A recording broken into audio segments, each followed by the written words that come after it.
Tanah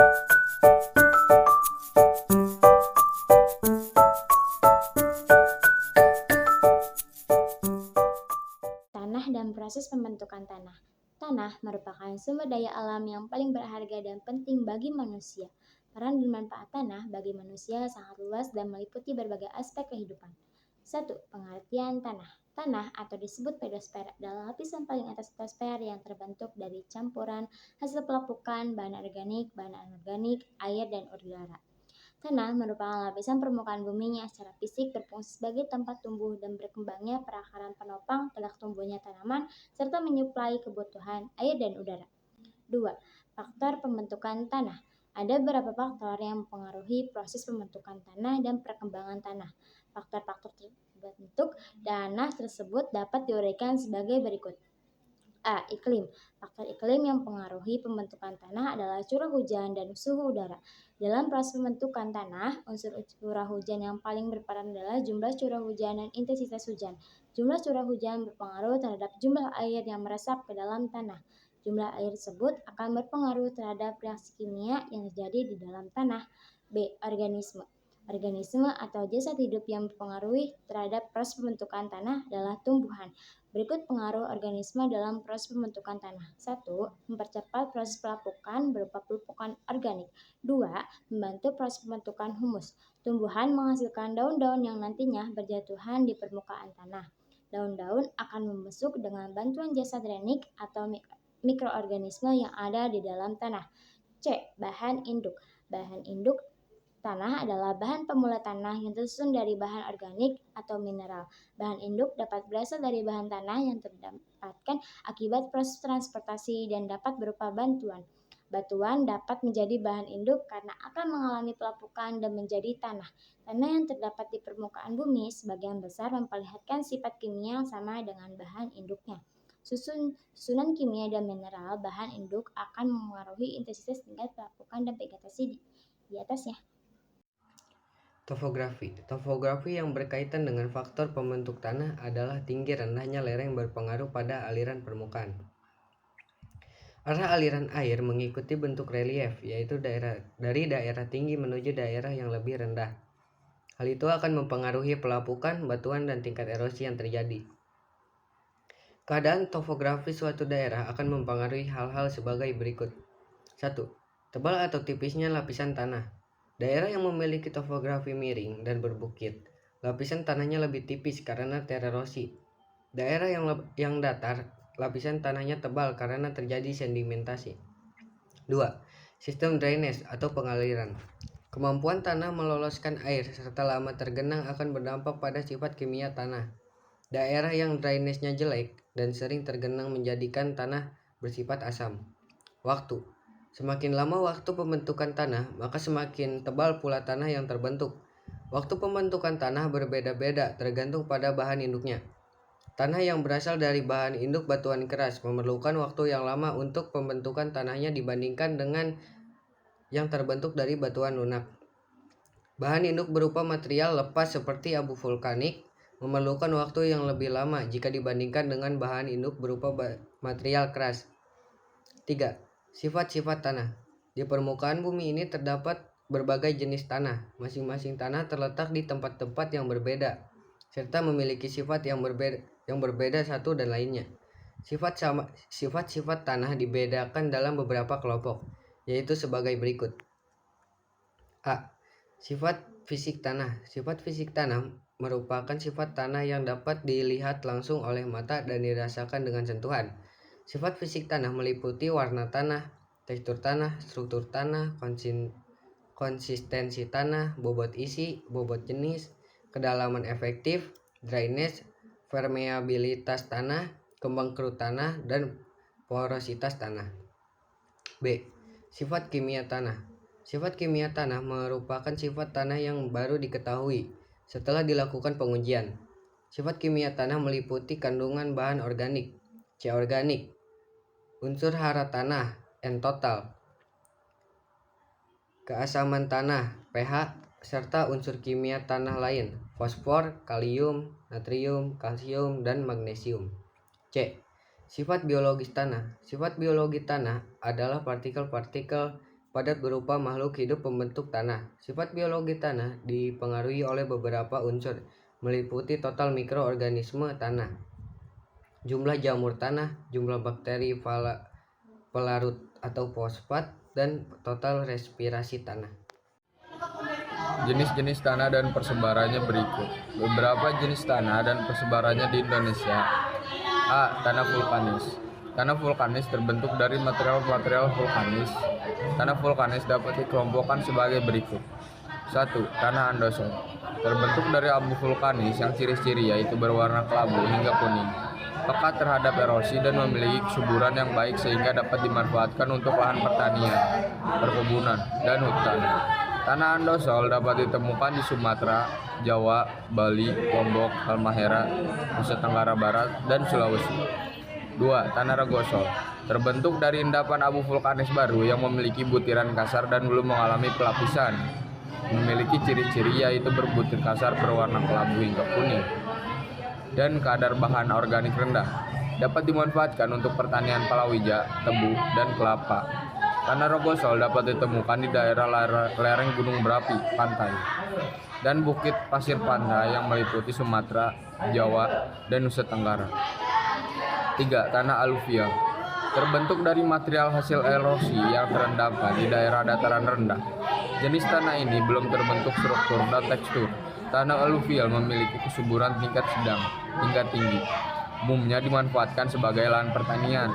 Persebarannya meliputi Sumatera, Jawa, bagian utara, Halmahera, Kalimantan Barat, Kalimantan Selatan, Sulawesi, dan Papua bagian selatan. B. Tanah organosol. Tanah organik.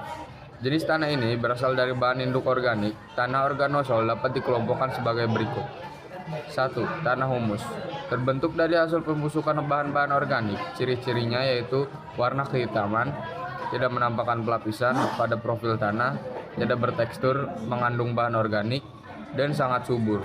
Pemanfaatannya sebagai lahan pertanian tersebar di daerah Lampung, Jawa Tengah, bagian selatan, Kalimantan Selatan, dan Sulawesi Tenggara. 2. Tanah gambut. Terbentuk dari hasil pembusukan tumbuhan atau bahan organik di daerah yang selalu tergenang air. Memiliki ciri-ciri yaitu berwarna coklat hingga hitam, bersifat asam, dan unsur hara rendah, tidak subur. Saat ini kebanyakan tanah gambut dimanfaatkan untuk lahan kelapa sawit. Tanah gambut tersebar di pantai timur Sumatera, Kalimantan Sulawesi, Halmahera, Seram, dan pantai selatan Papua. Tanah litosol merupakan tanah yang terbentuk dari pelapukan batuan. Tanah litosol memiliki ciri-ciri yaitu kedalaman tanah dangkal 30 cm, struktur beraneka ragam, umumnya berpasir, tidak berstruktur, terdapat kandungan batu dan kerikil, serta memiliki kesuburan yang bervariasi. Tanah litosol hanya dapat ditumbuhi alang-alang, serta memiliki topografi berbukit, pegunungan, dan lereng miring, sampai curam yang terdapat di Jawa Tengah, Jawa Timur, Madura, Nusa Tenggara, Maluku, Sulawesi. Pada saat jenis tanah ini terbentuk dari daerah yang memiliki suhu rendah dan curah hujan tinggi. Tanah pasir memiliki ciri-ciri yaitu berwarna pucat, kandungan pasir kursi tinggi, sangat masam, pekat terhadap erosi, dan kurang subur. Tanah pada saat umumnya dimanfaatkan untuk pertanian palawija, penyebaran di daerah beriklim basah, curah hujan lebih dari 200 meter atau tahun, tanpa bahan kering. Dari fotografi gunung meliputi daerah Kalimantan Tengah, Sumatera Utara, dan tanah leri terbentuk dari tanah yang tercuci air hujan sehingga unsur hara meresap dan mengalir ke dalam tanah. Percikan warna coklat merah-merahan dan tidak berstruktur yang persebarannya meliputi Kalimantan Barat, Lampung, Banten, dan Sulawesi Tenggara. Tanah marga. Tanah marga terbentuk dari hasil campuran laut dan kapur, pasir, dan tanah liat karena peristiwa air hujan. Jenis tanah ini tidak subur sehingga pemanfaatan terbatas untuk hujan jati pemasaran meliputi Yogyakarta, Priang, Selatan di Jawa Barat. Tanah terorasa atau kapur tanah.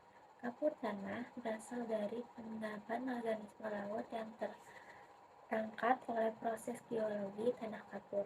Terdapat digolongkan menjadi dua, yaitu tanah resina, terbentuk dari pelapukan batuan kapur di daerah yang memiliki curah hujan tinggi, bercirikan warna putih hingga hitam, kedalaman tanah yang dangkal, dan unsur hara yang rendah. Pemanfaatannya terbatas untuk palawija dan hujan jati, tersebar di daerah Gunung Kidul, Yogyakarta. 2. Tanah Mediterania, terbentuk dari hal pelapukan batuan kapur keras dan batuan sedimen lainnya. Memiliki ciri-ciri warna putih kecoklatan, keras, dan tidak subur, dapat dimanfaatkan untuk pertanian lahan kering dan hutan jati. Persebarannya meliputi pegunungan Jawa Timur, Nusa Tenggara, Jawa Tengah, Sulawesi, Maluku, dan Sumatera. Manfaat tanah. Tanah, tempat manusia berpijak, ada 4 manfaat. Yang pertama, tempat tumbuh dan berkembangnya perakaran tanaman. Yang kedua, penyedia kebutuhan primer tanaman seperti air, udara, dan unsur-unsur hara. Yang ketiga, penyedia kebutuhan sekunder tanaman atau zat-zat pemacu pertumbuhan seperti hormon, vitamin, dan asam organik. Dan yang terakhir ada habitat biota tanah seperti organisme, penggembur tanah, hama, dan penyakit tanaman.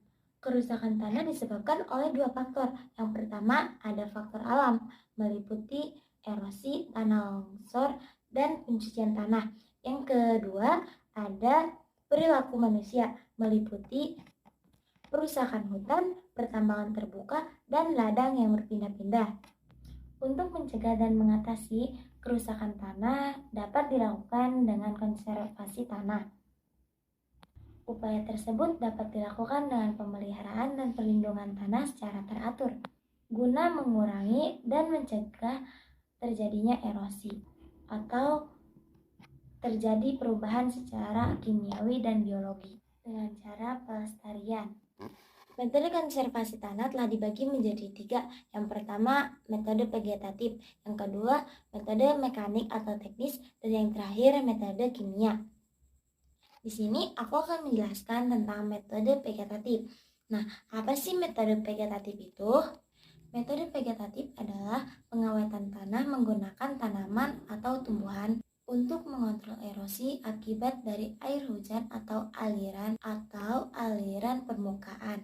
Ada beberapa cara untuk mengawetkan tanah melalui metode vegetatif, diantaranya sebagai berikut. Yang pertama, ada penanaman berbaris. Apa sih penanaman berbaris itu? Penanaman ini merupakan cara cocok tanam dengan ditanam secara berselang-seling. Nah, fungsi tanaman ini untuk mengurangi kecepatan erosi dan mempertahankan kesuburan tanah. Kedua, penanaman berganda dikenal dengan tumpang sari atau tumpang gilir. Ketiga, penanaman bergilir dikenal dengan rotasi tanaman. Keempat, reboisasi atau penghutanan kembali. Metode mekanik atau teknik adalah metode pengawetan tanah. Ke-1, pengolahan tanah.